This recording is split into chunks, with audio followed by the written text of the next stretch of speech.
Hello everyone, good morning. আজকে বলবো dream নিয়ে।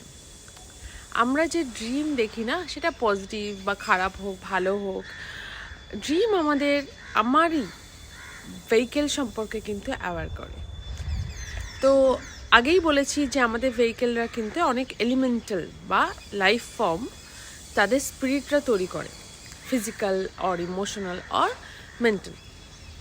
সোল কিন্তু তারও বাইরে, যে এই সমস্ত এলিমেন্টালদেরকে কন্ট্রোল করে সে গাড়িটাকে চালায়, এই ভেহিকেলগুলোকে চালায়।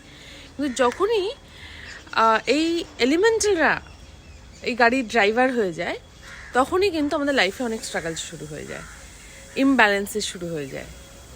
তো সোল যখন চালনা করে, তখন কিন্তু এই এলিমেন্টালরা তখন ডিভাইন লাইটের উইলের আন্ডারে থাকে। ওকে, তো ড্রিম আমাদেরকে দেখায়, যদি কোনো স্বপ্ন দেখছেন, আপনার মেন্টাল বডি, আপনার ইমোশনাল বডির সত্যতা তাকে দেখায়। তো সেটাকে অ্যানালাইজ করাটা খুব দরকার, জার্নালিং করাটা খুব দরকার। প্রপার লজিক্যাল মাইন্ড ইউজ করে সেটা প্রপারলি অ্যানালাইজ করে কোথায় হিলিং করতে হবে, কোন জায়গায় আমার লাইফ ট্রান্সফর্ম করতে হবে, সেটাও কিন্তু খুব দরকার। তো ভালো আপনি ইনার ওয়ার্ল্ড, ইনার বিইংদের সাথেও দেখা করতে পারেন, সেটাও সত্যি।